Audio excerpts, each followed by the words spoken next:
We think that the cavefish, having diverged from the surface fish 160,000 years ago, can provide insight into not just the short-term effect of decreased movement, but how muscle changes spanning 160,000 years, and how we can better understand underlying principles which govern this change in muscle mass and composition, and try to translate that to human conditions.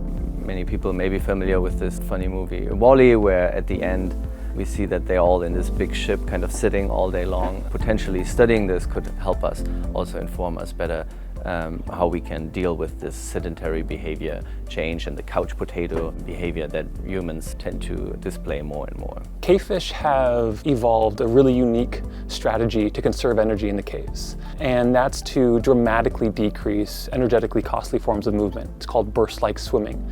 It's like when you see Usain Bolt or some sprinter on the track running as fast as they can. This costs a lot of energy, and so cavefish have decided to completely lose this form of movement as a way to survive in their nutrient-depleted cave conditions. But this comes with functional consequences. They've lost their muscle mass, or a large majority of their muscle mass. They've kind of revamped the traditional strategy of muscle cells, which is to contract. They instead store fats and sugars. We tried to see how exactly they've rewired their muscle to take on this couch potato-like phenotype. Interestingly enough though, despite these dramatic declines in muscle mass and muscle function, they still have the ability to swim at really high speeds for prolonged periods of time. And we were able to narrow it down to a single protein, phosphoglucomutase 1, and a single phosphorylation event on that protein. Glycogen is the stored form of glucose. We found cavefish have the increased capacity to store glycogen in their muscle and to break that glycogen down. And we found that this specific phosphorylation event converts the glucose into glycogen, which is this needed fuel reserve to drive prolonged movement, which we see in this exercise stimulus. Another application is, of course, space travel.